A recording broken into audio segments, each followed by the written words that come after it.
एक समय की बात है। उत्तर भारत के एक छोटे से गांव धर्मपुर में अर्जुन नाम का एक किसान रहता था। अर्जुन की उम्र लगभग 38-40 साल के बीच होगी। दुबला पतला, काली धूप से तपा हुआ चेहरा, लेकिन आंखों में अटूट दृढ़ता। उसके परिवार में उसकी पत्नी गौरी, 10 साल का बेटा लक्ष्मण और 6 साल की बेटी पूजा थी। अर्जुन का घर मिट्टी और ईंटों से बना साधारण सा था, लेकिन उस घर में सच्चाई, प्यार और उम्मीद भरी हुई थी। अर्जुन को खेती विरासत में मिली थी। उसके पिता रामकुमार भी मेहनती किसान थे, जिन्होंने अर्जुन को हमेशा यह सिखाया था कि खेती सिर्फ काम नहीं, इबादत है। धरती माता को खुश कर दिया तो जीवन खुद ब खुद खिल उठता है। अर्जुन ने यह बात दिल पर बसा ली थी। लेकिन समय बदल चुका था। खेती अब पहले जैसी फायदे वाली नहीं रह गई थी। कभी मौसम धोखा दे जाता, कभी खाद बीज महंगा हो जाता, कभी फसल का भाव गिर जाता। फिर भी अर्जुन हर दिन सूर्योदय से पहले खेतों में पहुंचा करता। यह उसकी आदत भी थी और जिम्मेदारी भी। उस साल मानसून आने में देर हो गई। खेत सूखे पड़े थे। अर्जुन चिंता में डूबा रहता, लेकिन परिवार के सामने मुस्कुरा देता ताकि बच्चे डर न जाए। एक दिन गांव में किसानों की बैठक हुई। सभी किसान चिंतित थे। कुएं का पानी कम हो चुका था। नहर में पानी नहीं था। आसमान बार बार बदलते मौसम का मजाक उड़ाता था। अर्जुन ने तय किया कि चाहे कुछ भी हो जाए, वह हार नहीं मानेगा। उसने अपने खेत में छोटी छोटी नालियां खोदकर वर्षाजल संग्रह की तैयारी की। 2 दिन की मेहनत के बाद वह थककर चूर हो गया था, लेकिन उसके अंदर एक उम्मीद जागी हुई थी। गौरी ने उसके माथे का पसीना पोंछते हुए कहा, अर्जुन, तू चिंता मत कर। भगवान मेहनत का फल जरूर देगा। अर्जुन मुस्कुराया। बस यही ताकत उसे हर कठिनाई से लड़ने की हिम्मत देती थी। अगले हफ्ते पहली बारिश हुई। बूंदें छोटी थी, लेकिन अर्जुन के मन में बड़ी उम्मीदें जगा गईं। उसने जल्दी जल्दी बीज बो दिए, आशा, विश्वास और मेहनत को मिलाकर। दूसरा मोड़ कीट प्रकोप और निराशा। बारिश तो शुरू हुई, लेकिन कुछ ही दिनों में खेतों में टिड्डियों का हमला हो गया। वे हरी फसल को ऐसे चट कर रही थी, जैसे कोई भूखा झुंड हल्दी के पहाड़ पर टूट पड़ा हो। अर्जुन की आंखों के सामने उसकी मेहनत मिट्टी में मिल रही थी। वह ठहरे पानी पर जाल डाल रहा था, धुआं कर रहा था, लेकिन टिड्डियां कम होने का नाम ही नहीं ले रही थी। गांव के कई किसान हार मान चुके थे। कुछ ने तो अपने खेतों को छोड़ दिया था। एक रात अर्जुन खेत में ही बैठा रहा। आसमान में चांद था, लेकिन दिल में अंधेरा। वह बुदबुदाया, हे धरती माता, मैं हार कैसे मान लूं? मेरी रोटी भी आपसे, मेरी उम्मीद भी आपसे। उसकी आंखों से 2 आंसू गिरे। गौरी पास बैठ गई और धीरे से बोली, अगर किसान हार मान लेगा तो दुनिया खाना कहाँ से खाएगी? यह सुनते ही अर्जुन के भीतर कुछ टूटकर फिर से जुड़ गया।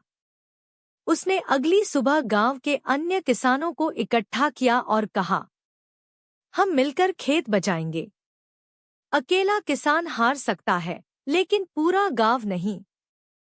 सबने मिलकर जैविक कीटनाशक तैयार किया, नीम, लहसुन, सरसों और गोमूत्र से बना हुआ मिश्रण। 3 दिन की मेहनत के बाद हमला कम हो गया। फसल बच गई, हालांकि कमजोर थी। तीसरा मोड़ भावनात्मक परिवार का साथ। फसल तो बच गई, लेकिन पैसे नहीं बचे। गौरी के हाथ में सिर्फ 1,500 रुपए थे। घर के सामान खत्म होते जा रहे थे। बच्चों की फीस भी बाकी थी। लक्ष्मण ने एक दिन चुपचाप अपनी गुल्लक अर्जुन के हाथ में रख दी। बाबा, इसमें मेरे 180 रुपए हैं। आप ले लो। अर्जुन का दिल पिघल गया।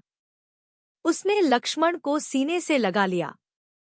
बेटा, तेरी ये मदद करोड़ों की है। पूजा ने भी कहा, बाबा, मैं रोज कम खाना खा लूंगी। अर्जुन ने तुरंत कहा, नहीं, तुम लोग मेरा सहारा हो, मैं तुमसे कुछ कम नहीं करवाऊंगा। उसने अपने पुराने ट्रैक्टर को देने की बात सोची, लेकिन वो ट्रैक्टर उसके पिता की आखिरी निशानी था। फिर भी मजबूरी के सामने वह भी झुक गया। चौथा मोड़, उम्मीद की किरण। उसी दिन गांव में एक कृषि अधिकारी आया। उसने किसानों को बताया, सरकार नई तकनीक वाले ड्रिप इरिगेशन सिस्टम पर 70% सब्सिडी दे रही है। कम पानी में ज्यादा खेती हो सकती है। फसल बीमा योजना से नुकसान की भरपाई भी मिल सकती है। अर्जुन की आंखों में चमक आ गई। उसने तुरंत आवेदन भरा। कुछ ही दिनों में नया सिस्टम लग गया। खेत में लहरदार पाइप, टपकती बूंदें और हर पौधे तक पानी। मानो खेत को नई जिंदगी मिल गई। फसल फिर से हरी होने लगी। पांचवा मोड़, मेहनत की जीत। 3 महीने बाद जब कटाई का समय आया तो गांव के सारे खेतों में औसत फसल थी, लेकिन अर्जुन के खेत में फसल इतनी सुनहरी और भरपूर थी कि देखने वाले रुक जाते। कृषि अधिकारी ने भी आकर कहा, अर्जुन, तुमने मेहनत, तकनीक और उम्मीद को मिलाकर मिसाल कायम की है। फसल बिकने पर अर्जुन के हाथ में अच्छे पैसे आए। उसने सबसे पहले बच्चों की स्कूल फीस भरी, गौरी के लिए एक नई साड़ी खरीदी, घर की मरम्मत करवाई और अपने पिता की याद में खेत के किनारे एक छोटा सा पेड़ लगाया। उस रात पूरा परिवार साथ बैठा था। हवा में ठंडक थी और दिल में गर्माहट। गौरी ने कहा, देखा अर्जुन, मेहनत कभी हार नहीं मानती। अर्जुन ने आसमान की ओर देखते हुए कहा, किसान की जिंदगी कठिन होती है, लेकिन भगवान उसकी मेहनत को कभी खाली नहीं जाने देता। और यही सच है। किसान सिर्फ अपना पेट नहीं भरता, वह दुनिया की थाली भरता है।